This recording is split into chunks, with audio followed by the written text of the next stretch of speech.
Mientras Nicolás Maduro enfrenta hoy su primera audiencia ante una corte federal en Manhattan, Donald Trump endureció el tono y fijó las reglas de una transición en Venezuela bajo tutela estadounidense, presionando a la presidenta encargada, Delcy Rodríguez. En Caracas, las Fuerzas Armadas exigen la liberación de Maduro y denuncian una masacre tras los bombardeos del sábado que ya dejan al menos 80 muertos. El mundo se divide. China pide la liberación inmediata de Maduro, gobiernos de izquierda condenan la acción de Estados Unidos y otros respaldan la intervención. En Chile, el embajador norteamericano emplaza al presidente Boric a valorar la caída del régimen, mientras en Arica se encienden las alarmas por un inminente retorno de migrantes. Un comienzo de semana donde la historia se escribe en tiempo real. Así parte el día. Este es el Shot de hoy lunes 5 de enero del 2026. Bienvenidos a El Shot con Juan Manuel Astorga. Internacional. Nicolás Maduro va a enfrentar hoy su primer cara a cara con la justicia estadounidense. Este lunes a las 2 de la tarde, hora de Chile, el exdictador va a comparecer ante una corte federal en Manhattan en una audiencia que marca el inicio formal del proceso judicial en su contra en Estados Unidos. La instancia será breve, pero de alto impacto político y simbólico. El juez federal Alvin Hellerstein le va a leer los cargos y se van a fijar las primeras medidas procesales, incluida su situación de reclusión mientras avanza el juicio. La audiencia, donde también estará presente su esposa Cilia Flores, marca un inicio formal de un proceso judicial histórico tras su captura y traslado inmediato desde Caracas. Maduro será formalizado por 4 cargos criminales mayores, ya revelados por la fiscal general Pamela Bondi. Lo acusa de liderar el llamado Cartel de los Soles y colaborar con organizaciones como la FARC y el Tren de Aragua. Las acusaciones específicas son conspiración para cometer narcoterrorismo, conspiración para la importación de cocaína, posesión de ametralladoras y dispositivos destructivos y conspiración para poseer dicho armamento contra los Estados Unidos.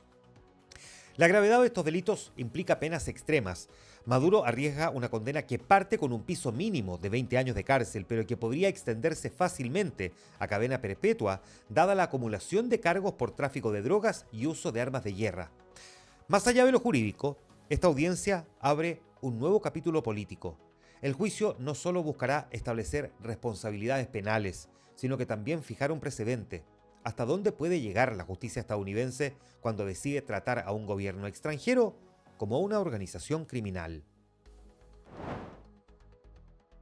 Nicolás Maduro y su esposa Cilia Flores pasaron sus primeras noches en el Centro de Detención Metropolitano de Brooklyn, una prisión federal conocida por sus condiciones extremas que le han valido el título de infierno en la tierra. Este centro penitenciario, situado en el barrio de Sunset Park, fue inaugurado en los 90 con el objetivo de aliviar el hacinamiento en otras cárceles de la ciudad, pero con los años se transformó en el principal lugar de detención federal en Nueva York. Actualmente alberga entre 1.200 y 1.600 reclusos, muchos de ellos acusados de delitos graves. Las condiciones en este centro han sido descritas como extremadamente duras: celdas chicas, luces encendidas 24 horas, aislamiento prolongado y un ambiente en el que la violencia y el hacinamiento son constantes. En algunos sectores de máxima seguridad, conocidos como el Hoyo o una unidad de vivienda especial, los reclusos pasan la mayor parte del día aislados en espacios reducidos, con contacto mínimo con otros internos. Maduro no está solo en ese lugar de detención. La cárcel ha alojado a delincuentes de alto perfil como Joaquín El Chapo Guzmán, Ghislaine Maxwell, Sean Diddy Combs y también Juan Orlando Hernández antes de sus respectivos juicios o condenas. Del Palacio Presidencial a la prisión federal. Pero Maduro no está solo en la cárcel y en el banquillo de los acusados. Está con su esposa, Cilia Flores, también detenida el día sábado. Ella es una figura clave en el régimen chavista. Abogada de profesión, Flores no era una figura decorativa. Conoció a Hugo Chávez tras el intento de golpe de Estado que el militar intentó dar en 1992, fue su defensora legal, y forjó una carrera política propia que la llevó a ser la primera mujer en presidir la Asamblea Nacional, el Congreso. Descrita como un animal político y el verdadero poder en las sombras, Flores manejaba los hilos del ala civil del Partido Socialista Unido de Venezuela. Al capturar a la pareja presidencial, Estados Unidos no solo descabeza el Ejecutivo, sino que desmantela el núcleo de confianza más íntimo del régimen. Sin la mujer de Maduro en Venezuela, se rompe el enlace clave que mantenía alineados a los sectores civiles radicales y a las milicias. Cilia Flores, el otro nombre clave en esta captura en Venezuela. Ella fue clave también para consolidar el ascenso de su marido. Hoy enfrenta los mismos cargos que él en una corte de Nueva York. Mientras tanto, Donald Trump no da tregua. Tras la designación de Delcy Rodríguez como presidenta encargada de Venezuela, el mandatario estadounidense endureció el tono y advirtió que si no colabora con la transición bajo tutela norteamericana, pagará un precio muy alto, incluso mayor que el de Maduro, dijo. El secretario de Estado Marco Rubio reforzó el mensaje en una entrevista con CBS. El canciller norteamericano dijo que la prioridad de Washington no son elecciones inmediatas, sino garantizar la seguridad nacional y que la industria petrolera no beneficie a piratas. Ese marco deja a Delcy Rodríguez en una posición extremadamente frágil. Ahora, ¿quién es la mujer que hoy tiene en sus manos el destino de Venezuela? Delcy Rodríguez, de 56 años, no es una recién llegada, sino chavismo puro de cuna. Hija de Jorge Rodríguez, un histórico líder guerrillero de la llamada Liga Socialista, creció con un mandato de lealtad revolucionaria. Abogada y diplomática formada en París, ha sido pieza inamovible del régimen. Fue ministra de Comunicación, canciller y presidenta de la Asamblea Nacional Constituyente.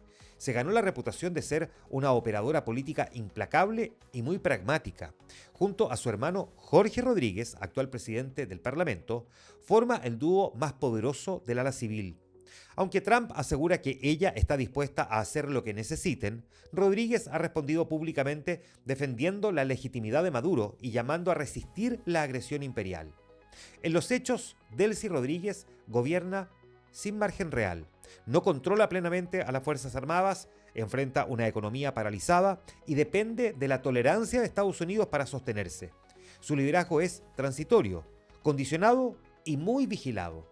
Más que una presidenta encargada, es la administradora de un momento impuesto desde afuera. Y esa debilidad anticipa que la verdadera disputa no será quién manda hoy en Caracas, sino cuánto tiempo puede durar esta transición. Hoy, esta heredera de la guerrilla enfrenta la disyuntiva de someterse al imperio que juró combatir o caer junto al proyecto que ayudó a construir. Y la Fuerza Armada Nacional Bolivariana cerró filas tras la captura de Maduro. En un comunicado leído en cadena nacional por el ministro de Defensa, Vladimir Padrino López, la cúpula militar de Venezuela calificó la operación estadounidense como un cobarde secuestro y exigió la rápida liberación de Maduro. Padrino López denunció que durante el asalto, las tropas norteamericanas asesinaron a sangre fría a gran parte del equipo de seguridad presidencial que custodiaba al mandatario. Parece que son todos cubanos y cerca de 32 de ellos habrían muertos. Calificó el hecho como una acción criminal que viola flagrantemente la soberanía nacional. De hecho, el balance humano de la intervención total sigue escalando. Según informes del diario The New York Times, citados por el gobierno venezolano, la cifra de muertos en total se eleva a 80 personas en Caracas. El reporte, aún provisional, incluye tanto a militares como a civiles impactados por los bombardeos en zonas residenciales y estratégicas de la capital. El escenario es extremadamente delicado. El llamado de las Fuerzas Armadas a la normalidad contrasta con un país golpeado, con muertos, sin liderazgo claro y bajo presión externa inédita. La exigencia de liberar a Maduro es, en los hechos, una señal de resistencia simbólica más que una posibilidad real, pero cumple un rol clave: cohesionar a los sectores duros del chavismo y evitar fracturas inmediatas dentro de los militares. La captura de Maduro partió el tablero internacional en dos. China fue la primera potencia en reaccionar con dureza. El Ministerio de Relaciones Exteriores en Beijing exigió la liberación inmediata de Nicolás Maduro y de su esposa y consideró la operación norteamericana como una violación flagrante del derecho internacional.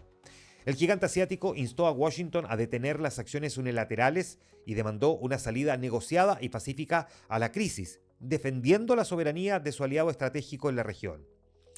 En sintonía con el rechazo al uso de la fuerza, los gobiernos de izquierda de Iberoamérica articularon también una respuesta en bloque.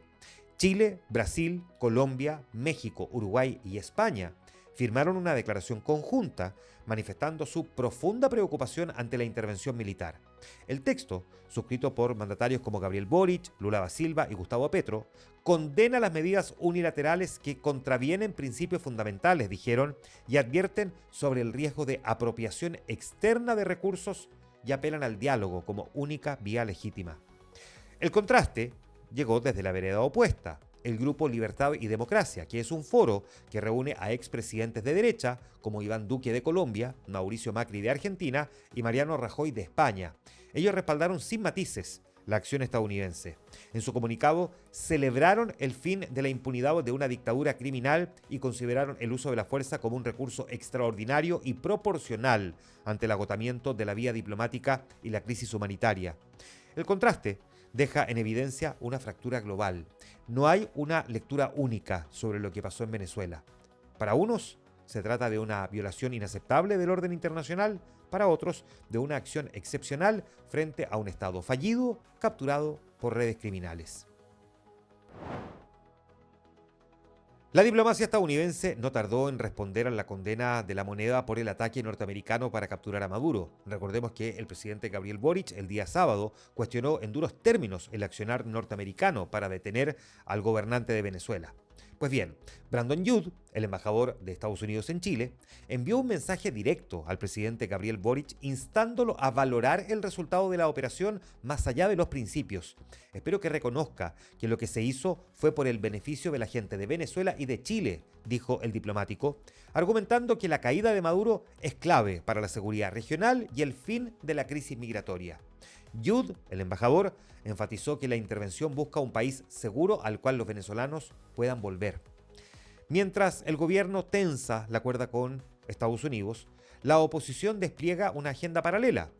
El futuro presidente José Antonio Kast tuvo una conversación telefónica con el presidente del Perú, José Gerí, para analizar el derrumbe del chavismo, y ambos coincidieron en celebrar el fin del régimen y abordar los desafíos conjuntos de seguridad que abre este nuevo escenario para el Cono Sur. Básicamente, ¿qué va a ocurrir con la migración? Diálogos que revelan enfoques distintos. Mientras el gobierno de Boric mantiene una postura crítica frente a la intervención estadounidense, el futuro gobierno de Kast se mueve activamente en el plano regional, leyendo la caída de Maduro como un hecho consumado que obliga a reaccionar con pragmatismo. Venezuela ya no es solo un problema externo, se transformó en un tema que tensiona la política exterior chilena y redefine las coordenadas diplomáticas también del continente. La caída de Maduro activó también las alarmas en la frontera norte de nuestro país. Diego Paco, el gobernador de Arica y Parinacota, advirtió sobre un inminente retorno masivo de migrantes venezolanos que buscarían regresar a su país tras el fin del régimen chavista. Ante este escenario, la autoridad regional emplazó al presidente Boric a pasar de las declaraciones en redes sociales a la acción concreta. Exigió la activación urgente de un corredor humanitario coordinado a nivel sudamericano.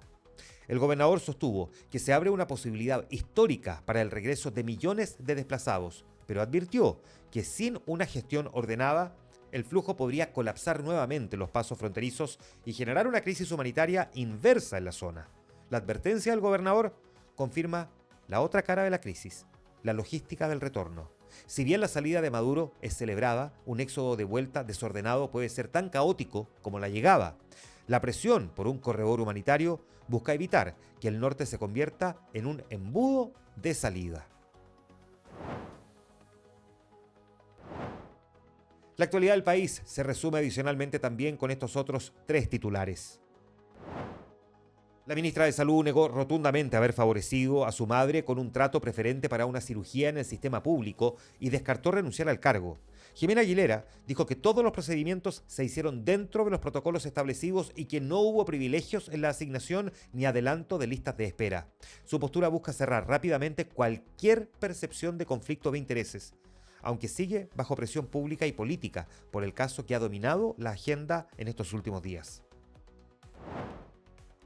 Y este fue un giro inesperado. Consuelo Peña, subdirectora de inteligencia de la PDI, denunció el hallazgo de drogas cerca de su casa en Valdivia. Sin embargo, la investigación descartó un montaje contra ella y apuntó directamente a su entorno. Su hijo, de 32 años, pasó a ser sujeto de interés por presuntos vínculos con traficantes locales, obligando a traspasar el caso a Carabineros.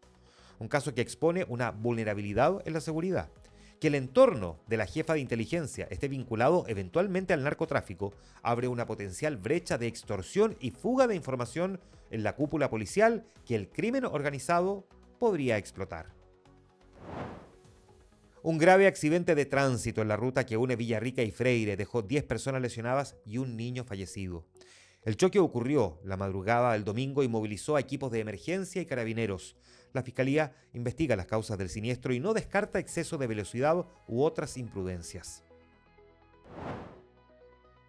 Dinamarca salió al paso a un mensaje publicado en redes por la esposa de un alto asesor de Donald Trump, en el que aparecía una imagen de Groenlandia con la bandera estadounidense y la palabra pronto en mayúscula, interpretado como una insinuación sobre la posibilidad de que Estados Unidos busque hacerse con el control de ese territorio, que está en manos precisamente de Dinamarca. Frente a esa polémica, el embajador danés en Washington pidió respeto absoluto por la integridad territorial del Reino de Dinamarca, del cual Groenlandia forma parte, y subrayó que ambos países son aliados históricos que deben cooperar dentro del marco del derecho internacional. El reclamo se da en medio de declaraciones recientes de Trump sobre la importancia estratégica de Groenlandia para la defensa estadounidense, lo que ha reavivado conversaciones, pero sobre todo tensiones diplomáticas sobre la soberanía de este vasto territorio ártico, rico en recursos y con significativa relevancia geopolítica. Dinamarca aclara así que ni lazos de alianza ni publicaciones provocadoras pueden justificar una acción que ponga en entredicho la soberanía de un territorio autónomo y la seguridad de un país aliado. Y en el flashback de un día como hoy, 5 de enero, en 1914, el día en que cambió el sueldo, Henry Ford anunció que pagaría $5 al día a sus obreros, duplicando el salario estándar de la época. No fue caridad, quería que sus propios empleados tuvieran dinero para comprar los autos que fabricaban. Un día como hoy, en 1919, se da uno de los eventos que luego se relacionarían con la historia temprana del nazismo. Se celebró la primera reunión pública del Partido Obrero Alemán, embrión del futuro partido nazi. Un día como hoy, 5 de enero, en 1933, Ingeniería Roja comienza la construcción del Golden Gate en San Francisco. Desafiando la niebla y las mareas, se levantó el puente colgante más fotografiado del mundo, ícono del sueño americano en la costa oeste. Un día como hoy, en 1969, el anticristo superstar, nace Brian Warner, más conocido como Marilyn Manson, el ícono del shock rock de los 90, que aterrorizó a los padres conservadores y se convirtió en la pesadilla estética de MTV. Un día como hoy, 5 de enero, en 1972, en Washington, Estados Unidos, el presidente Richard Nixon ordena a la NASA que modifique el programa espacial estadounidense, ideado por John Fitzgerald Kennedy, y diseñe transbordadores para orbitar el planeta Tierra. Un día como hoy, en 1975, de la resaca al Oscar, nace Bradley Cooper. Pasó de ser el tipo gracioso de Hangover, que pasó ayer, a convertirse en un director y actor de élite con Nace una estrella y Maestro. Un día como hoy, 5 de enero de 1998, tragedia en la nieve. Muere Sonny Bono, la mitad del dúo Sonny and Cher. El cantante convertido en político murió tras chocar contra un árbol mientras esquiaba, una muerte extrañamente similar a la de Michael Kennedy, ocurrida días antes. Y un día como hoy, en 2024, muere Mario Zagallo, leyenda absoluta del fútbol brasileño y mundial, único tetracampeón del mundo como jugador y técnico. Fue el arquitecto del llamado Jogo Bonito, que maravilló a Sudamérica y al planeta entero. Atentos con varias cosas. Hoy a las 2 de la tarde hora chilena comienza el juicio en contra de Nicolás Maduro y su esposa en una corte federal en Manhattan. El juez federal les va a leer los cargos y se van a fijar las primeras medidas procesales. Hoy también el Consejo de Seguridad de Naciones Unidas se reúne para abordar la captura de Maduro. Colombia impulsó la convocatoria de esta reunión que fue respaldada oficialmente por Rusia y por China. Este lunes se publican los resultados de la PAES y se inician también las postulaciones a las universidades. Hoy la Sala de la Cámara discute y vota el proyecto para promover el envejecimiento positivo, el cuidado integral de las personas mayores y el fortalecimiento de la institucionalidad del adulto mayor. Esta mañana el Banco Central va a publicar la minuta de la reunión de política monetaria de diciembre del año pasado. Y en la tradición popular, en muchos países de Hispanoamérica, se celebran las cabalgatas de los Reyes Magos el 5 de enero, una fiesta tradicional que reúne a miles de familias y niños antes del Día de Reyes. Este fue el Shot de hoy lunes 5 de enero del 2026, la necesaria dosis diaria de actualidad. Hasta mañana martes.